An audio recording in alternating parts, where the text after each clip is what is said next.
Cardboard mansion. Most people don't live in mansions. Those are great houses for the very rich. Lucky people have houses with clean water, without bad smells, and with walls that keep out the sound of neighbors shouting. Unlucky people have only shanties to live in, houses made out of bits of old metal or cardboard or paper, and some people only have dreams. Choto. Yes, Daddy Ma, the boy cried from the far side of the yard. Don't just say yes, boy. Come here, the old woman called. She tried to look over the low wall and round the corner of the building, but there was a big pile of rubbish there and she could not see over it. She stepped back into the doorway away from the rubbish pile. She waited for the boy, pulling the end of her old green cotton sari over her head. Her white flat feet nearly hid her sandals, which were much too small for her. Daddy Ma looked much older than her 73 years. She was a tall, heavy woman who moved slowly. Dark brown eyes stared out of the face, which was deeply lined, and each line told a story of a long, hard life.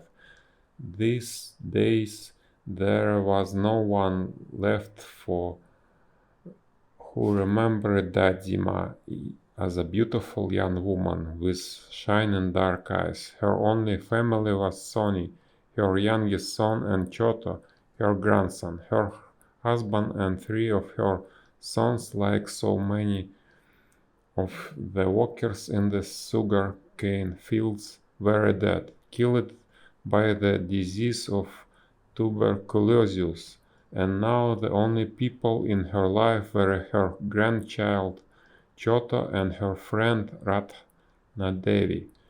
Radima, old and tired, was left to watch the world go by.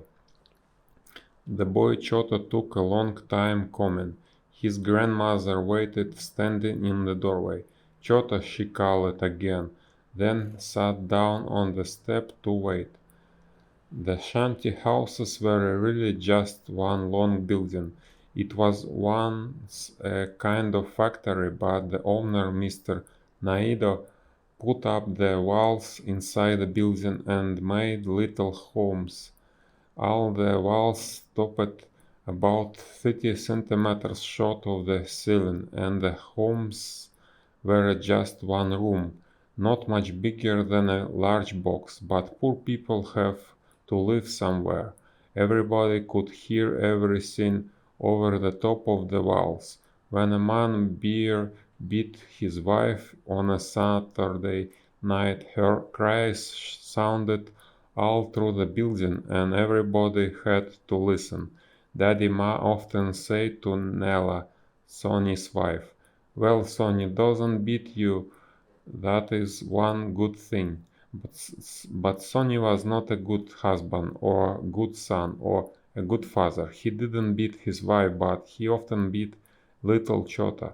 Then 3 years ago Nila died, and not long after that Sonny lost his job.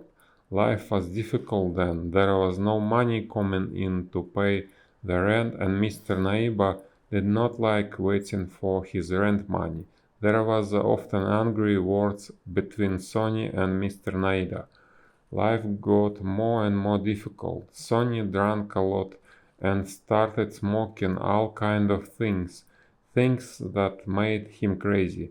When he was like that, Daddy Ma and Choto had to hide from him. Then one day it happened. Sonny drank too much, got into a fight, and used his knife on someone. The police arrested him, and soon Sonny was in prison.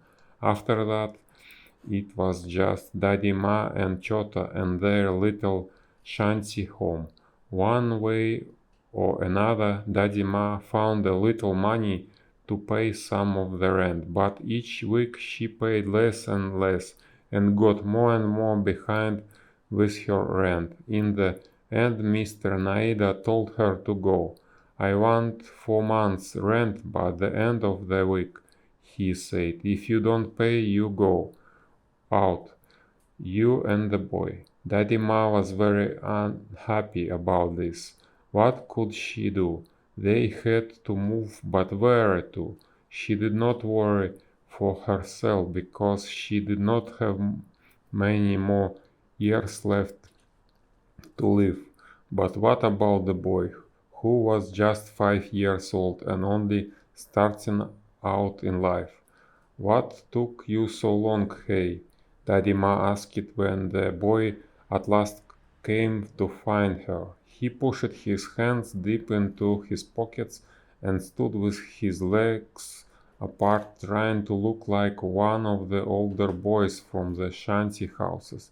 Daddy Ma pulled his hair gently and he sat down on the step next to her, sitting close to her side where he felt safe and comfortable. For a time they sat there silently, the boy happy to be close to her and his grandmother thinking about the past and the future, but with its worries and its problems. Why you like those boys from the shanties? Daddy Ma asked her grandson. They know good. Why you say that, Daddy Ma? He asked.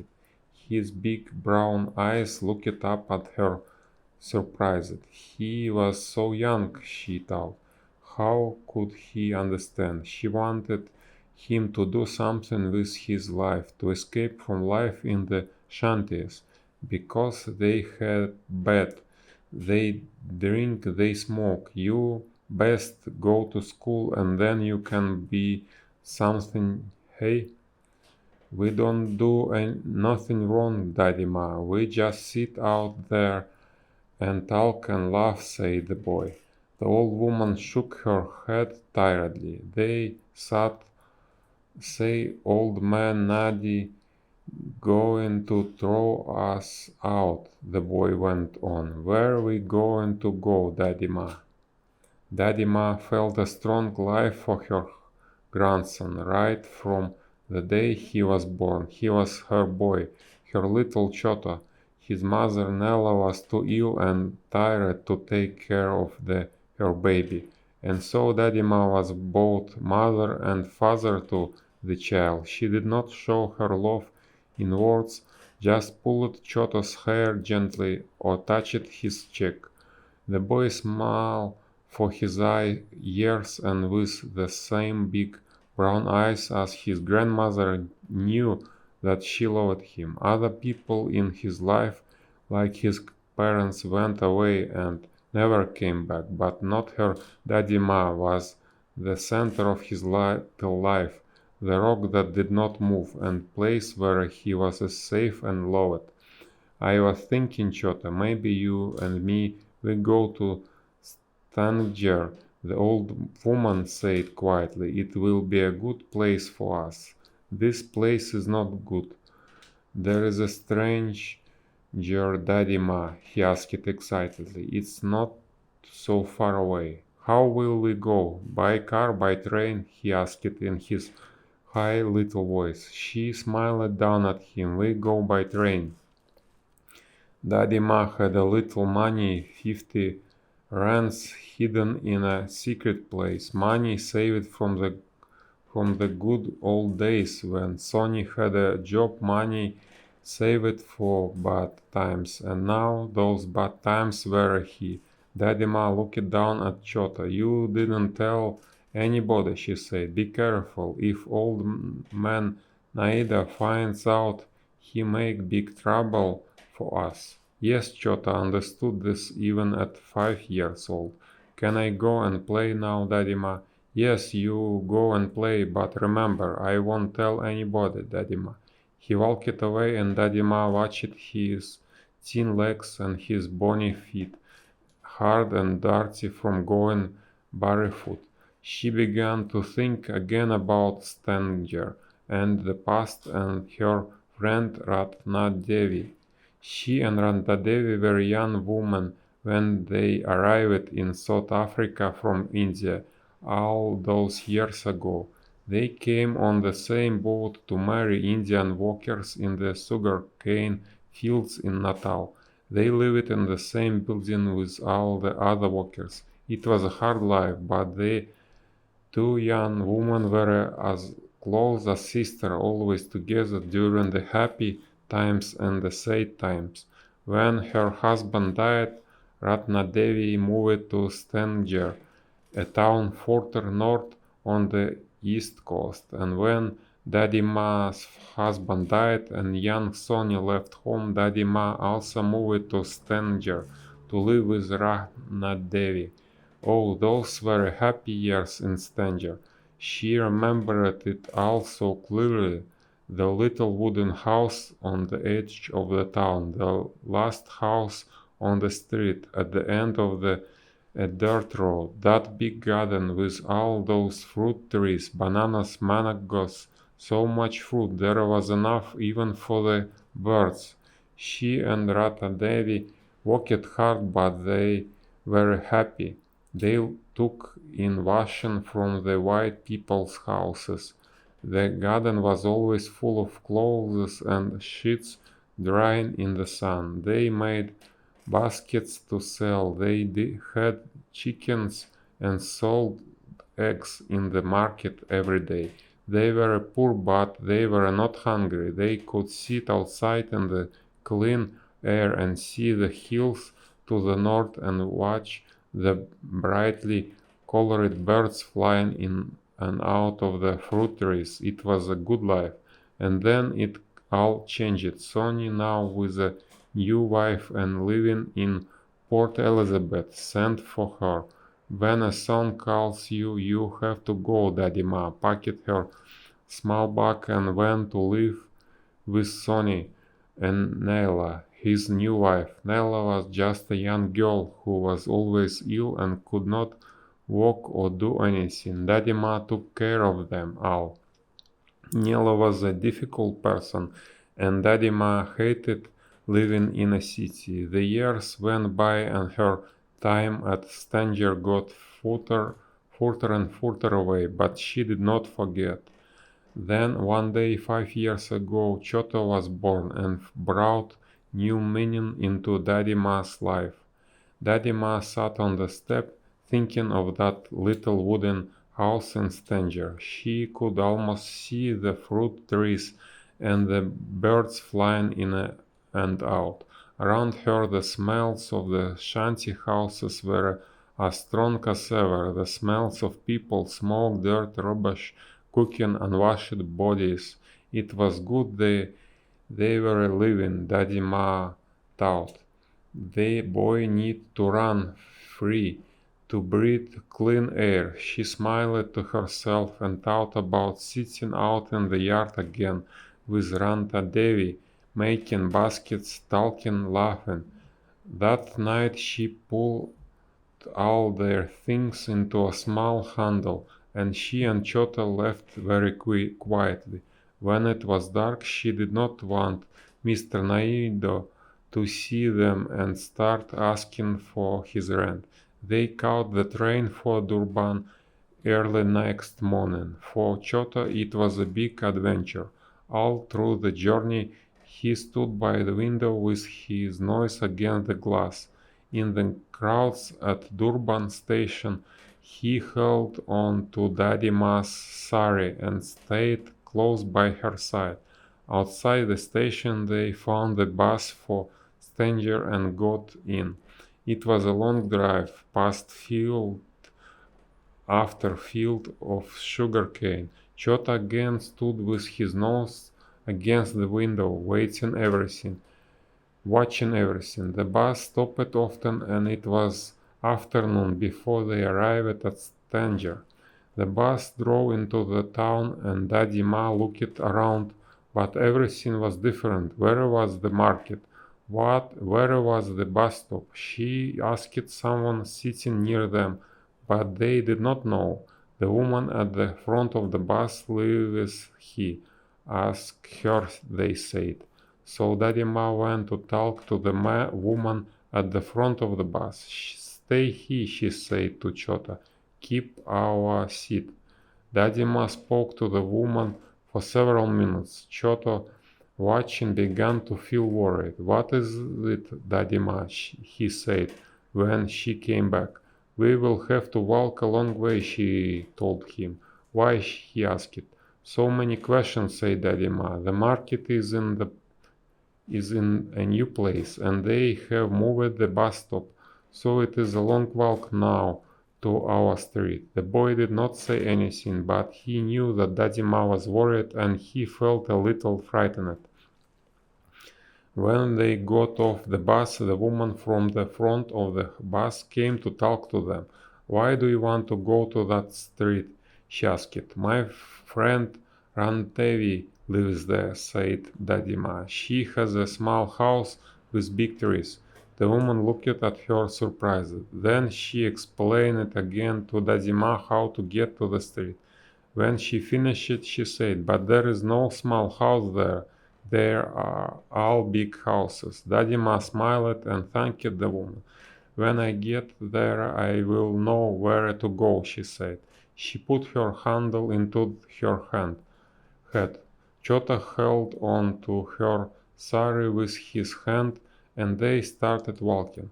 They walked a long way, stopping often to rest. Soon Chota was tired, and Daddy Ma talked to him about the fruit trees and the birds. They turned left, walked down a long road, then turned right and right again. Sometimes Daddy Ma remembered a building or a street from the past, but many of the buildings were new. One more turn, and at last they were in the right place. They began to walk down the street. On both sides were large houses, behind high walls. Daddy Ma, dark eyes, stared around her. It was all new and strange. Slowly they went to the end of the street, but Randavi house was no longer there. There were no fruit trees, no birds calling and flying in and out of the trees. Daddy Ma took the bundle off her head. She was tired and her legs were shaking. She sat down by the side of the road, pulling the boy close to her side. "What's wrong, Daddy Ma? Where is Ratan Devi's house?" Daddy Ma's fingers were moving in and out, making something that no one could see. A basket, maybe. One of the baskets she and Rata Devi once made all those years ago. "Daddy Ma," Chota said in a small voice. "Hush, Chota, don't worry, we will rest a bit and then we will find Ratandevi house." Chota was tired and sleepy. He sat closer to his grandmother's side and rested his head on her arm. Maybe this was the wrong street, thought Daddy Ma. Yes, Rata Devi's house was at the end of some other street, and in a while she would find it. A small wooden house with fruit trees around it. Chota could climb trees and pick fruit and eat as much as he wanted. He could help them with the basket. Then a woman came out of one of the big houses and came up to them. "Why are you sitting here?" she asked. Daddy Ma said she was looking for a friend and described Ratadevi's house. "Yes, I remember that house," the woman said. "They pulled it down a long time ago." "What happened to the people who lived there?" Daddy Ma asked. "I don't know," the woman said. Daddy Ma felt so tired, so tired. Now she could feel a pain inside her body and all down her arms. The color in her face changed and the woman saw it. "Are you all right, Anut?" she asked. Daddy Ma did not answer. She did not want Chota to be frightened. Slowly she tried to stand up, the woman helping her. But Chota saw Daddy Ma's face, and for the first time in his life he was really afraid for the future, afraid of losing Daddy Ma. She was the only person in his life, the only person who loved him. "Daddy Ma," he sobbed. "Oh, it's all right, Chota, it's all right." But Chota knew that it wasn't all right. He knew that it would never be all right again.